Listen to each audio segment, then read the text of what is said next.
Hi, and welcome to It's a Good Day in Ivan's World. My name is Sarah. My husband and I have four boys, 12, 8, 6, and 5. And our 6-year-old Ivan has epilepsy, a genesis of the corpus callosum, and is also autistic. And so in this first episode, yay, since it's the day after Purple Day, which is March 26th, I thought I would share about specifically just his epilepsy so far, and our journey kind of with that and what's that looked like for us. So Ivan started having seizures around 18 months. At first, they were diagnosed as complex febrile seizures.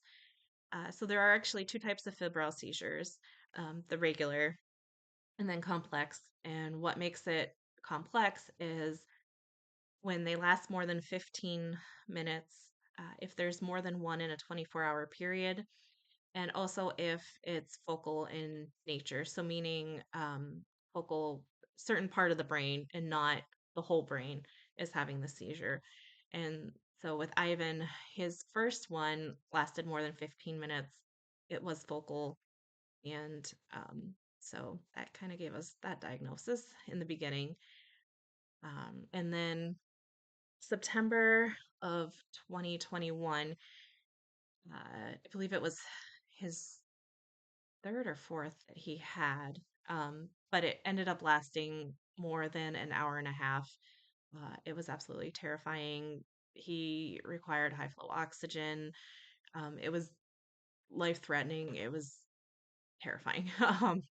At that point, they were like, all right, see a neurologist, let's do genetic testing, and what else? Oh, and an MRI. And then when he had the MRI done, at that point was when we found out that he was born missing most of his corpus callosum. Um, and then genetic testing, there are several variants of unknown significance, or VUS for short, that showed up. One of them, uh, preliminary data continues to show an association with this kind of group of epilepsy called DEE, and they're kind of all grouped together because they're all early onset. So they begin in infancy to early childhood. They're all drug resistant, rare, severe forms.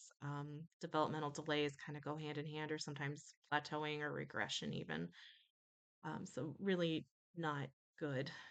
Um, and then, spring of 2022 is when he started having unprovoked seizures, meaning they weren't related to having a fever at all, and was officially diagnosed with epilepsy. And we began kind of this journey of trying different medications.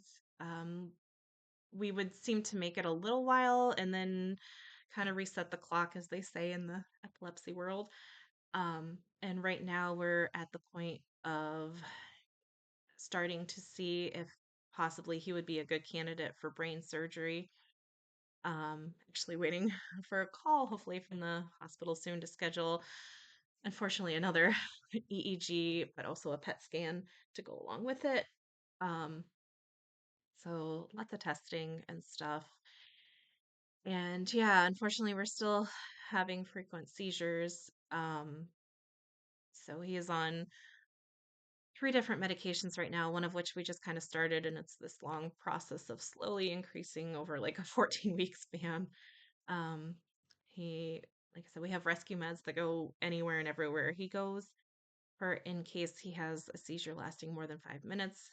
Um, but yeah, and it's it's weird to be in this, like, we have the diagnosis of epilepsy, but we don't know what type of epilepsy it is yet.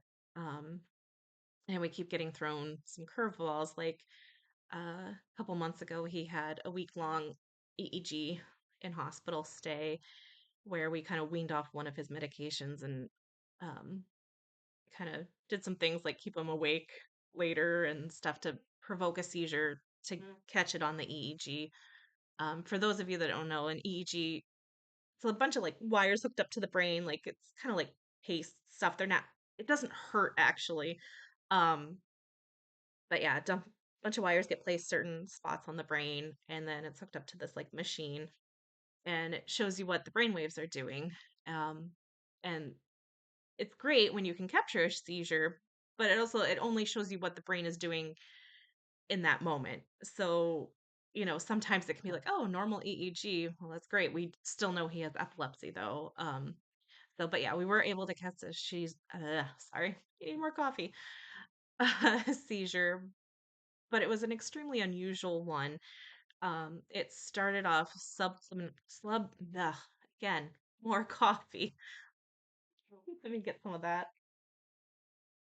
It started off subclinical, which that in itself, I guess, isn't highly unusual. But it means that there were no signs he was having a seizure. He was acting normal, he was talking, he was responding, but on the EEG monitor, they could see his brain was having a seizure. Um, but then what made it extremely unusual is it started off generalized, meaning the whole brain was having and being affected by the seizure. And then it went extremely focal, meaning a certain spot in the brain. And I guess that's really unusual. It's not unheard of when it does opposite, when it starts out focal and kind of spreads to the brain, which I like to kind of think of it, okay, like a wildfire, let's say, going on in your brain. Like if it starts in a certain spot, it kind of makes sense that, like, hey, it could spread. Um, but it did opposite. It started off, the whole brain was having a seizure, and then it went really focal. So unfortunately, it kind of was like, huh. I've kind of lost count too how many times we've heard from various doctors and stuff that Ivan keeps them guessing and, is kind of unusual. And so, I don't know.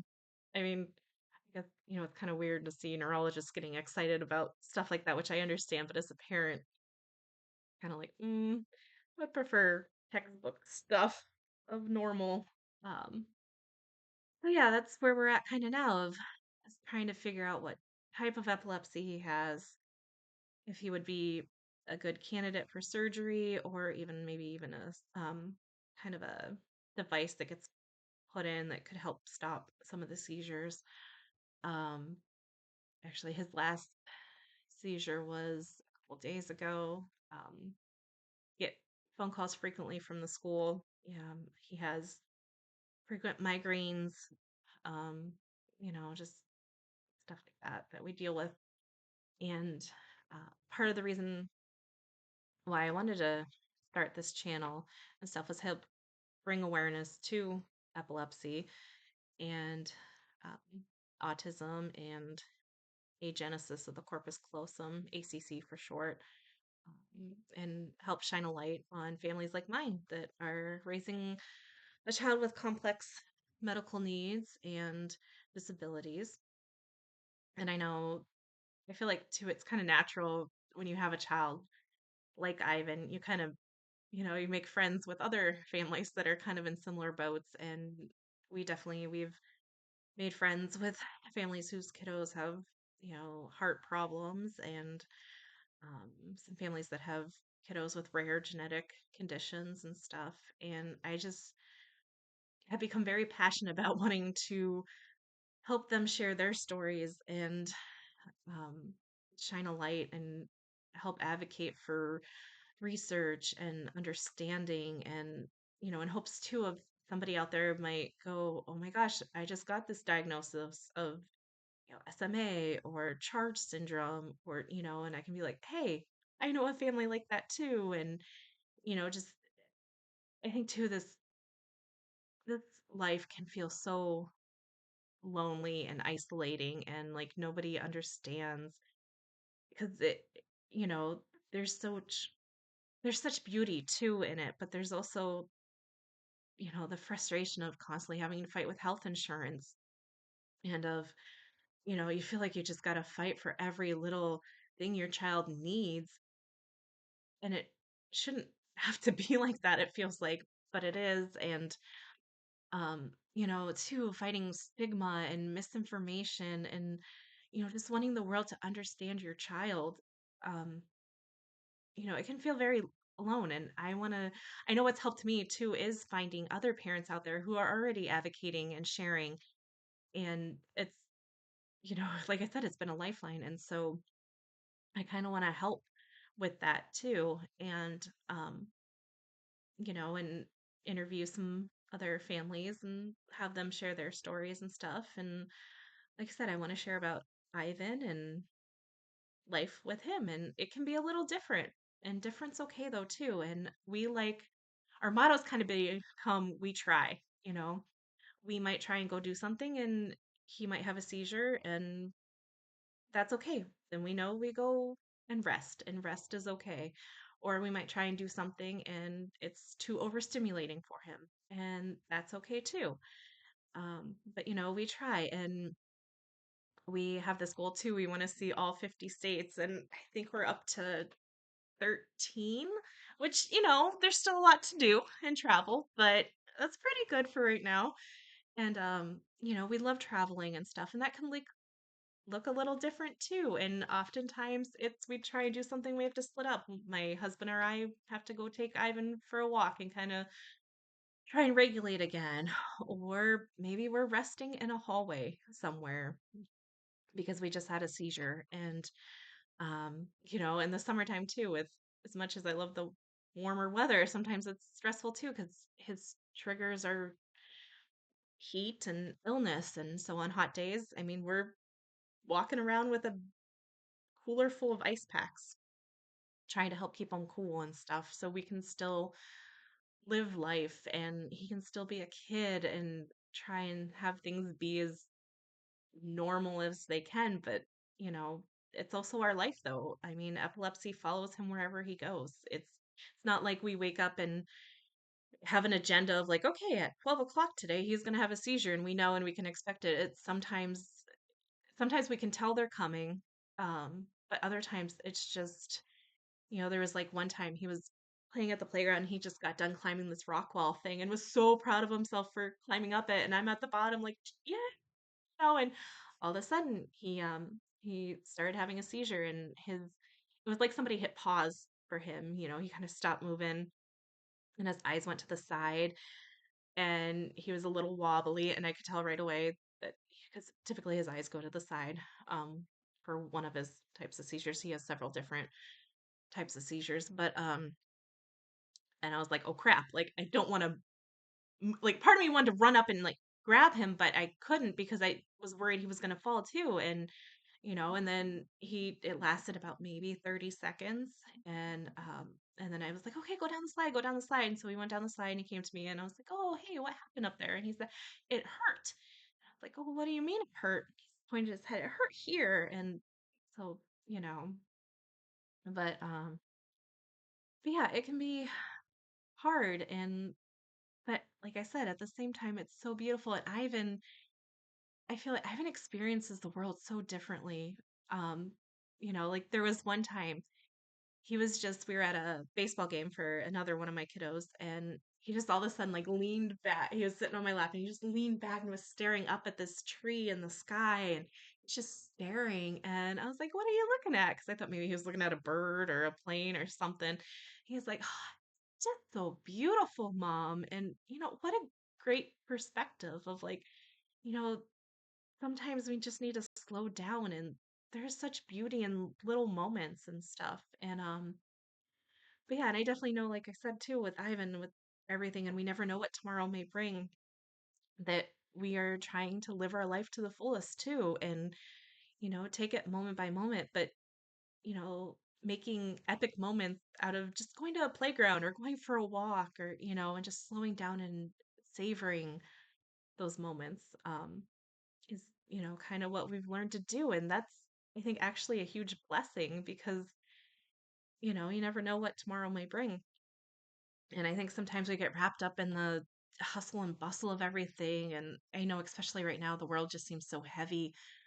But still trying to remember that there's beauty in the heaviness and finding that balance of, you know, sitting with our feelings, but especially like the tough feelings, the overwhelming feelings, the worrying feelings, the racing thought feelings, that yes, sitting with them and acknowledging them, but going, no, I'm not going to camp out here though. I'm still gonna go. I'm still gonna find the beauty. And, I think learning to do that and I want to share that. And because like I said, I know it's helped me hearing from other parents sharing their experiences and stuff. Um, So yeah, that's a little bit about Ivan right now as far as his epilepsy goes. I know April, Autism Awareness Acceptance Month, whichever one you want to call it. I like both. I want acceptance and I want awareness for my child. But I figure in April I'll share a little bit more about our journey with the autism diagnosis and but yeah, so thanks. Hopefully I didn't ramble on too much. I know sometimes I go squirrel chasing. But yeah, and if this speaks to you too, feel free to share, like, comment, let me know what you think. Um, but yeah, thanks.